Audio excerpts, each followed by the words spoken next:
Adrenal insufficiency makes the standard no pain, no gain fitness mantra feel less like a challenge and more like a threat. And that's because your body lacks the very hormone required to process that kind of stress. We're talking about a condition where the gap between wanting to be strong and actually feeling safe in your own skin can feel like a chasm. It's not just about the muscle fatigue, it's about the fact that cortisol, the master regulator of your blood pressure, your blood sugar, and your immune response, isn't there to back you up when you pick up a dumbbell. But here is the thing, building strength might actually be the most important defensive strategy you have for long-term health, provided you stop treating your body like a machine and start treating it like a high-stakes ecosystem. We have to move past the generic advice to just be active and look at the actual mechanics of how a body with insufficient adrenal output adapts to resistance. It's a delicate dance between mechanical tension and hormonal capacity. When you live with this condition, every movement is an interrogation of your physical reserve. Strength training isn't just about aesthetics or even fitness in the traditional sense. It is about widening the margin of safety for your daily life. If your body is a bank, adrenal insufficiency is like having a cap on how much credit you can access at once. Building muscle and bone density is how you increase your cash on hand, so you don't have to go into debt every time you carry the groceries or climb a flight of stairs. We're going deep into the genealogy of this idea today, looking at why the medical community is shifting towards seeing movement as a vital sign for adrenal patients, rather than something to be feared. To understand where we are going, we have to look at the history of how we viewed weakness in the context of the endocrine system. For decades, the primary goal for anyone with Addison's disease or secondary adrenal insufficiency was simply survival, stabilizing the crisis, finding the right replacement dose, and then living a life that was often described as fragile. The medical literature from the mid-20th century focused almost exclusively on the avoidance of crisis. If you were hypoadrenal, the unspoken rule was to minimize stress, which naturally led many patients to minimize movement. But this created a secondary crisis, the slow, silent erosion of the musculoskeletal system. We now know that skeletal muscle wasting is one of the most common yet underaddressed symptoms of long-term adrenal insufficiency. Research, including studies on rat models of Addison's, suggests that a lack of adrenal hormones might actually increase levels of an active protein called myostatin, which is essentially the body's stop signal for muscle growth. So if you feel like you're losing muscle faster than you should, or like it's harder for you to hold on to strength than the person next to you, there is a legitimate biological mechanism at play. It isn't just in your head.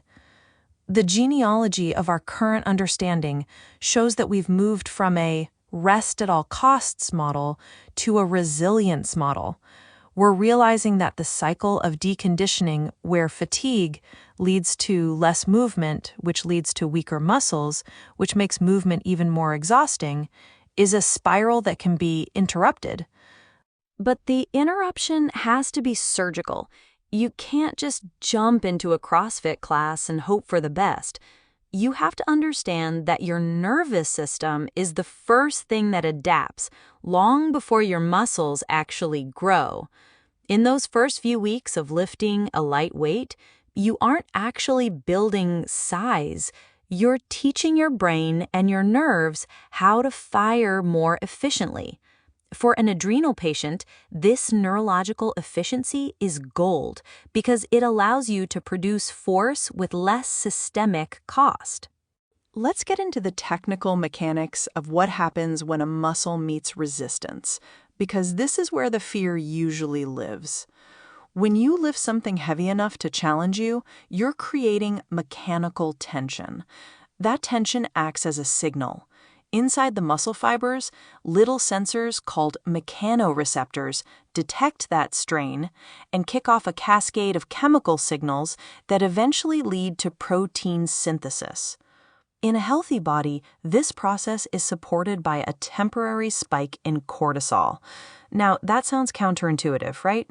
We're told cortisol is the stress hormone and that we want less of it. But during exercise, cortisol is actually the good guy. It helps mobilize fuel. It keeps your blood pressure from bottoming out when you stand up after a set of squats. It manages the inflammation that naturally occurs when you tear those tiny muscle fibers. If you have adrenal insufficiency, that good guy doesn't show up to the party unless you've timed your medication perfectly.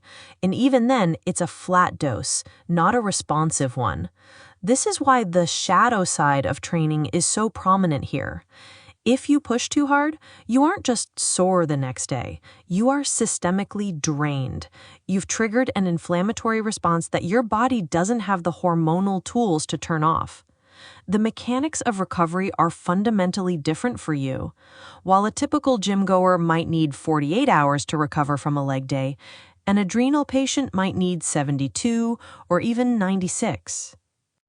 During that time, your requirement for cortisol might actually go up because your body is working overtime to repair tissue without the usual hormonal shortcuts. This is why we have to talk about the physical reserve. Think of it as the difference between the maximum speed your car can go and the speed you actually drive at on the highway. If your max speed is 60 and you're driving at 55, you're redlining just to keep up with traffic. But if we can build your max speed to 100, that 55-mile-per-hour drive feels like a breeze. Strength training is the only way to increase that top speed. It's not about becoming a bodybuilder. It's about making sure that the act of living doesn't consume 90% of your daily energy budget. The distinction between the types of adrenal insufficiency, primary, secondary, and tertiary, is critical when we talk about these mechanics. If you have primary AI, like Addison's, you aren't just missing cortisol, you're often missing aldosterone too. Aldosterone is what keeps your salt and water balanced. When you train, you sweat. When you sweat, you lose sodium. For someone with primary AI, that sodium loss isn't just an inconvenience, it's a direct hit to your circulating blood volume. This is why you might feel dizzy or spacey halfway through a workout. Your pipes are losing pressure.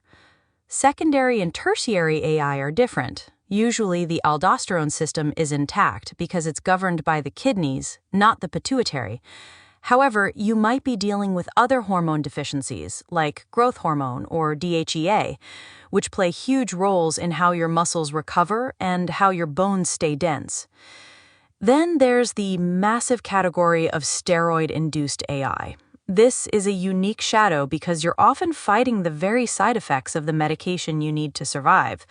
Glucocorticoids are notoriously catabolic, meaning they like to break things down, specifically muscle and bone. So you're in this weird position where the medicine that keeps you alive is also slowly thinning your bones and weakening your legs. In this context, resistance training isn't just good for you, it's a medical necessity to counteract the drug's effects. We're seeing more and more evidence that even small amounts of weight-bearing exercise can slow down or even reverse some of that glucocorticoid-induced bone loss, particularly in the lumbar spine. It's about creating a countersignal to the medication. If the steroids are telling your bones to dissolve, the weights are telling them to stay put. Now, I want to linger on the concept of anti-closure, because I think the biggest mistake we make in the chronic illness community is pretending there is a solve for this. There isn't. There is only management. A workout that feels like a victory on Tuesday might feel like a disaster on Friday, and you could do everything exactly the same both days. This is the shadow side of adrenal insufficiency that nobody wants to admit: the lack of predictability.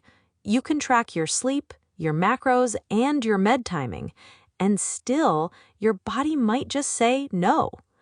This is where the emotional resilience comes in. We have to decouple effort from outcome. In a standard fitness program, if you put in X effort, you get Y result. With AI, you might put in X effort and get a system error. The lens we need to apply here is one of constant interrogation. You aren't listening to your body in a vague, hippie way. You are monitoring a complex biological system for signs of redlining. Are you dizzy when you stand up? Is your heart rate taking too long to come down between sets? Do you feel a hollow kind of fatigue in your chest? These are data points. They aren't failures. One of the most vivid analogies I use is that of a pilot flying a plane with a fuel leak. You can still reach your destination, but you have to be obsessed with your gauges. You can't just set the cruise control and take a nap. You have to constantly adjust your altitude and speed based on how much fuel you have left. In strength training, this means being willing to cut a session short or skip it entirely without the guilt that usually accompanies giving up. In the world of adrenal insufficiency, quitting a workout halfway through because your blood pressure is dropping isn't weakness. It is an elite-level athletic decision. It is the wisdom to know that pushing through will cost you 3 days of life, while stopping now might only cost you 20 minutes of exercise. Let's talk about the cultural ripple effect of this shift in perspective. We live in a culture that worships grit. We love stories of people who pushed through the pain and conquered their limitations. But for someone with a broken HPA axis, grit can be a death sentence, or at least a one-way ticket to the emergency room. We have to redefine what conquering looks like. Conquering adrenal insufficiency doesn't mean doing what healthy people do. It means doing what you can do with such precision and intelligence that you actually get stronger despite the odds. When you start to view your training through the lens of physical reserve, your daily life starts to change. You stop being the person who has to decline every invitation because they're too tired. You start to realize that you can handle the flight of stairs at the doctor's office or the heavy door at the library without having to catch your breath for 5 minutes. That is a massive cultural win for the individual. It changes how you see your body, not as a broken thing that needs to be pampered, but as a resilient thing that needs to be carefully, methodically reinforced. We're moving from the fragility paradigm of the 1950s into a capacity paradigm for the 2020s. The technical mechanics of bone remodeling deserve their own deep dive here. Bones are often thought of as static scaffolding, like the wooden frame of a house, but they are actually incredibly dynamic. They are constantly being broken down by cells called osteoclasts and rebuilt by cells called osteoblasts. It's a literal construction site that never sleeps. Now, enter glucocorticoids, the hydrocortisone or prednisone you take. These drugs are like a foreman who tells the builders to go home and tells the demolition crew to double their shifts. They increase the lifespan of the bone-crushing cells and decrease the lifespan of the bone-building cells. This is why steroid-induced osteoporosis is such a massive concern. But here is the secret weapon: mechanical loading. When you perform a weight-bearing movement, like a sit-to-stand, a lunge, or even just standing with a weighted vest, the fluid inside your bone tissue moves. That fluid movement is detected by osteocytes, which are the master controllers of bone health. They sense that strain and send out an emergency signal. Hey, we're under load here. We need reinforcements. This signal can actually override some of the suppressive effects of the steroids. It's like a grassroots movement of cells demanding better infrastructure. This is why we shouldn't just do gentle movement like swimming if we want to protect our bones. Swimming is great for the heart, but it does nothing for bone density because the water supports your weight. You need the gravity, you need the thud, you need the resistance. However, for an adrenal patient, the thud has to be managed. We aren't talking about jumping off boxes. We're talking about controlled, eccentric loading, the down part of a movement, which is where a lot of that bone-building signal happens. I want to talk about the concept of deconditioning as a physiological trap. When you are diagnosed with a chronic illness, the natural response is to stop moving. And for a while, that's actually the right move. You need to stabilize. But the longer you stay still, the more your mitochondrial density drops. Your mitochondria are the power plants of your cells. They take the oxygen you breathe and the food you eat and turn it into ATP, the energy currency of life. If you don't use your muscles, your body decides those power plants are too expensive to maintain and starts shutting them down. This is the hidden shadow of fatigue. Part of your exhaustion is the adrenal insufficiency, yes, but part of it might be that your cellular engines have shrunk. This creates a vicious cycle. You feel tired because of your hormones, so you move less, which makes your mitochondria less efficient, which makes you feel even more tired, even when your hormone levels are normal on paper. Strength training, even at a very low intensity, sends a signal to the body to keep those power plants open. It says, don't shut down the factory yet, we're still using it. This is why consistency matters more than intensity. A 10-minute session of basic movements 3 times a week is infinitely more powerful for your mitochondria than 1 hour-long session that leaves you bedridden for a week. You are trying to maintain the infrastructure of your energy production, not tear it down for a rebuild. In the world of chronic illness, we aren't looking for a body transformation. We are looking for a cellular preservation. Let's address the elephant in the room, training to failure. In the general fitness world, everyone talks about pushing to failure, lifting until you literally cannot do another rep. For someone with adrenal insufficiency, this is arguably the most dangerous advice you could follow. Muscular failure is a massive systemic stressor. It sends a code red to the central nervous system, which in turn demands a massive surge of cortisol to manage the metabolic byproduct and the neurological strain. If you don't have that surge, you are essentially short-circuiting your system. The 2026 ACSM position stand actually supports this for the general population too, noting that training to failure isn't necessary for building strength or health. But for the AI community, it's a hard line.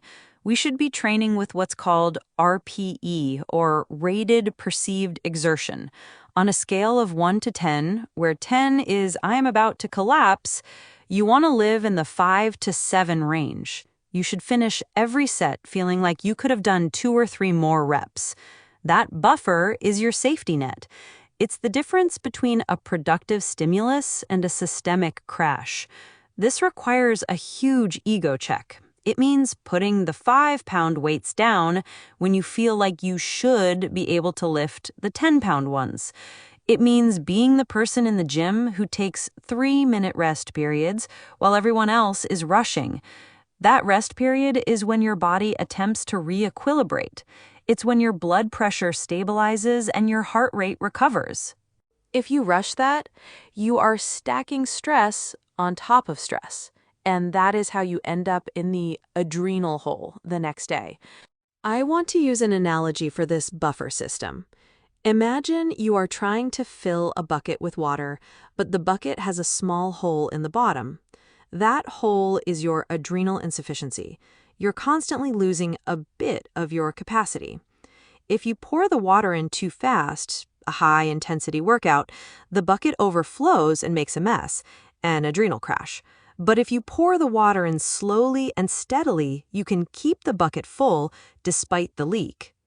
Strength training is like reinforcing the walls of the bucket so it can hold more water in the first place.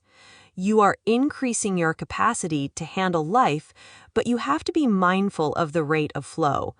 The cultural ripple here is about moving away from all or nothing thinking. We often think that if we can't do a real workout, there's no point. But in the context of AI, real is whatever doesn't break you. A real workout might be 5 minutes of seated leg lifts while you watch TV. If that movement triggers the mechanical tension and the neurological adaptation without exceeding your hormonal cap, it is a perfect workout. We have to stop comparing our slow to someone else's fast. Your slow is your fast. Your 5-pound weight is someone else's 50-pound weight because the internal cost is the same. Recognizing this isn't self-pity, it's physiological literacy. It's understanding the exchange rate of your own body. Let's talk about the individualized approach, because this is where the science gets a bit murky. There's very little research specifically on resistance training for Addison's disease. Most of what we have is extrapolated from general adrenal fatigue studies, which is a controversial term in itself, or from studies on geriatric frailty. But what we do know is that the standardized model of fitness doesn't work for us. Your ability to train is affected by things that healthy people never have to think about. For instance, the timing of your medication. If you take your hydrocortisone at 8 a.m., you probably have a peak in your system around 9 or 10 a.m. That is your window. If you try to train at 4 p.m. when your morning dose has worn off and your afternoon dose hasn't quite kicked in, you are asking for trouble. You are essentially training naked without any hormonal cover. Then there's the heat. If you have primary AI and you're salt wasting, training in a hot room is a recipe for a crisis. Your cooling system, sweating, is directly tied to your electrolyte balance.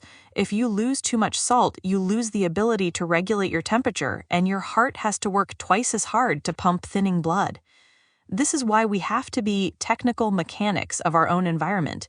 Air conditioning, salt tabs, and proper hydration aren't extras. They're pieces of equipment as vital as the weights themselves. You have to learn the how and the why of your own symptoms. Is that headache because you're dehydrated or because your cortisol is low? Learning to tell the difference is a skill that takes years to master, but strength training gives you a controlled environment to practice that skill. You learn what a safe heart rate feels like versus a panic heart rate. The shadow side of this is the mental toll of the 1 step forward, 2 steps back phenomenon. You might have a great month of training where you feel like you're finally getting your life back, and then you get a common cold or a stressful week at work, and suddenly you can't even lift a gallon of milk. This is the anti-closure of chronic illness. You never arrive. You are always in a state of flux. But the strength you built in the good month isn't gone. It's like having a savings account. Even if you have to make a big withdrawal because of an illness, you're still better off than if you had started with zero. This is the concept of physical resilience that is gaining traction in geriatric health, but it applies perfectly to us. It's not about how strong you are on your best day. It's about how well you recover on your worst day. If you have more muscle mass, you have a larger reservoir of amino acids to help your immune system fight that cold. If you have better bone density, you're less likely to have a catastrophic injury if you get dizzy and fall. We're building a buffer against the inevitable storms of life. The genealogy of this idea comes from the study of frailty. We're realizing that muscle is actually an endocrine organ. It talks to the rest of the body. It releases myokines that help regulate inflammation. So by training your muscles, you are actually helping your body manage the very inflammation that makes adrenal insufficiency so difficult to live with. I want to dive deep into the vivid analogy of the internal battery. Most people think of their energy as a rechargeable battery that fills up overnight. For someone with AI, it's more like a battery that has a cracked casing.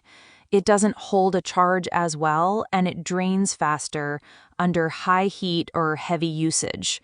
Strength training is like trying to increase the total amp hours of that battery. You're trying to make the battery bigger, even if it's still cracked. This means your training sessions have to be low drain but high signal. You want to give the muscle just enough of a challenge to trigger the adaptation without draining the battery so much that the lights go out. This is why high-intensity interval training, or HIIT, is often the worst choice for AI. It's a massive drain. It's like turning on every app on your phone, increasing the brightness to 100%, and running the flashlight all at once. You'll be at 0% in 10 minutes. Resistance training, when done correctly, is more like using a single high-efficiency app. You get a lot of work done, but you're being surgical about where the energy goes. You focus on the big movers, the glutes, the quads, the back, because those are the muscles that support your independence. If your legs are strong, every time you stand up from a chair, you are using a smaller percentage of your total energy. If your legs are weak, standing up is a power-intensive activity that drains your battery before the day has even started. This is the technical mechanics of functional freedom. We are upgrading your hardware so your software, your brain and hormones, doesn't have to work so hard. Let's look at the cultural ripple of the starting point. In the fitness industry, a starting point is usually something like 30 minutes of cardio and some light weights. For someone coming off a period of adrenal crisis or severe deconditioning, that starting point is a mountain.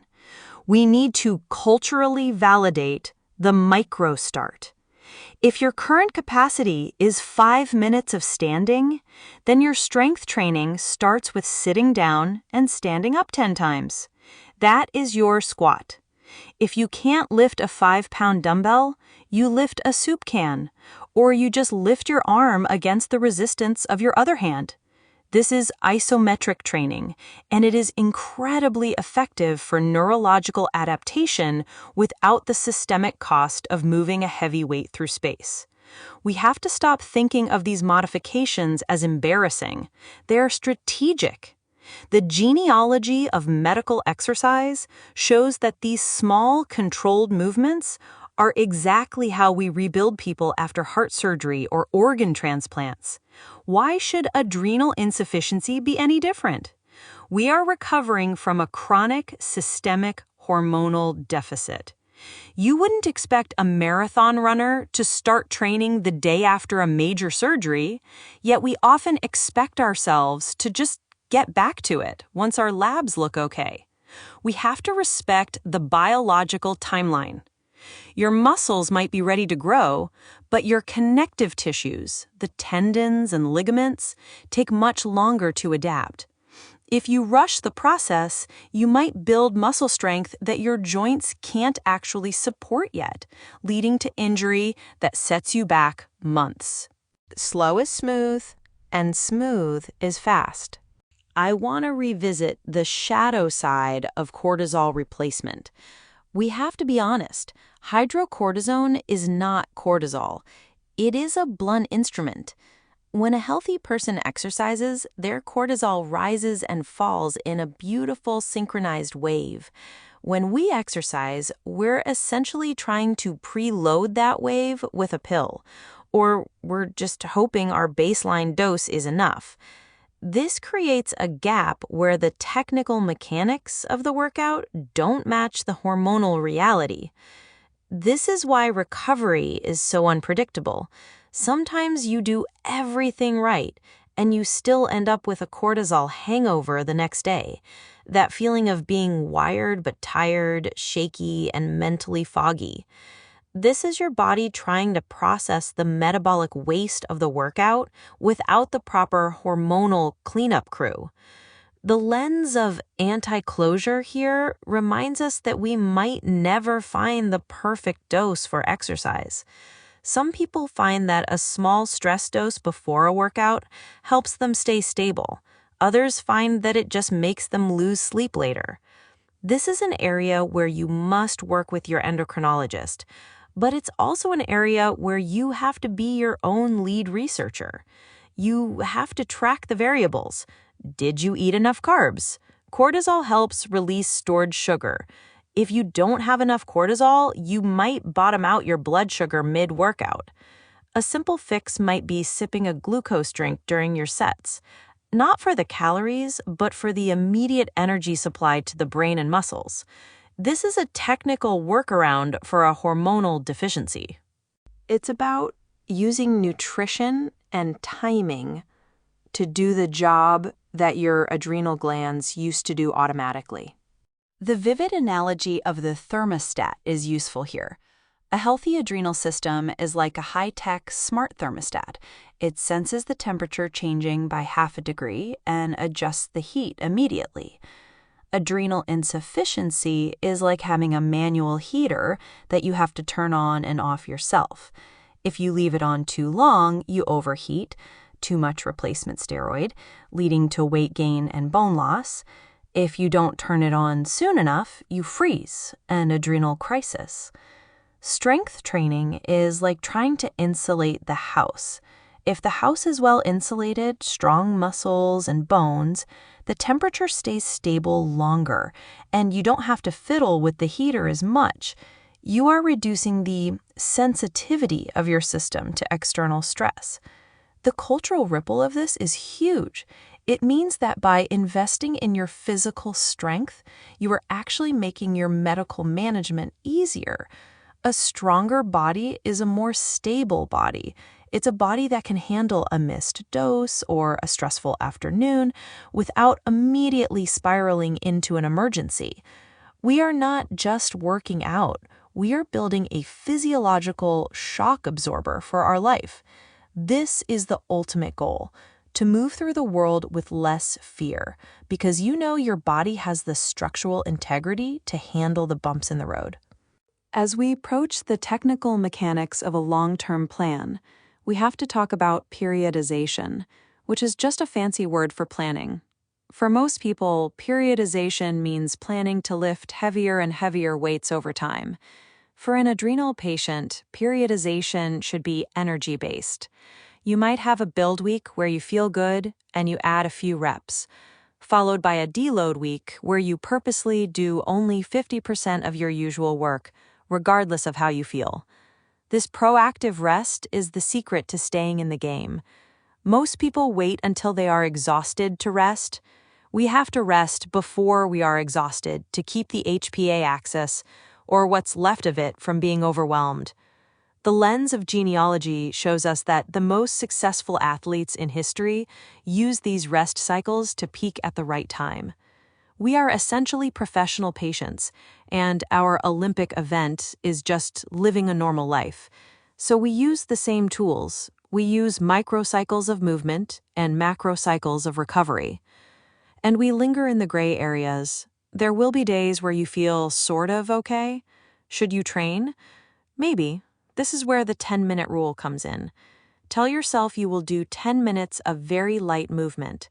If after 10 minutes you feel better, you can continue, cautiously. If you feel worse, you stop. This gives your nervous system a chance to check in before you commit to a full session. It's a technical protocol for risk management. It's about building a relationship with your body that is based on data, not just pushing through. The shadow side of the expert advice is that many doctors don't understand the nuance of strength training. They might tell you to just walk, not realizing that walking alone won't stop the muscle wasting caused by your steroids. You have to be the advocate for your own musculoskeletal health. You have to explain to your team that you aren't looking to run a marathon. You are looking to maintain your intrinsic capacity. The genealogy of patient advocacy has shown that when we come to our doctors with specific evidence-based goals, like, I want to improve my bone density through progressive resistance training, the conversation changes. You move from being a difficult patient to a collaborative one. The cultural ripple here is that you are teaching the medical community how to treat people with AI. You are a pioneer in a field that has very little data. Your success, however small, is proof that a diagnosis of adrenal insufficiency is not a life sentence of weakness. It is a prompt for a more sophisticated, more intentional kind of strength. We are redefining what it means to be healthy with a chronic illness. It's not the absence of disease, it's the presence of capacity. We have covered a lot of ground, from the myostatin-driven muscle wasting to the mechanics of bone remodeling and the strategic use of physical reserve. But I want to end on a wideness of lens. Strength training with adrenal insufficiency is a practice of earned synthesis. You are synthesizing your medical reality with your human desires. It is a slow, often frustrating process of rebuilding a house while a storm is still blowing.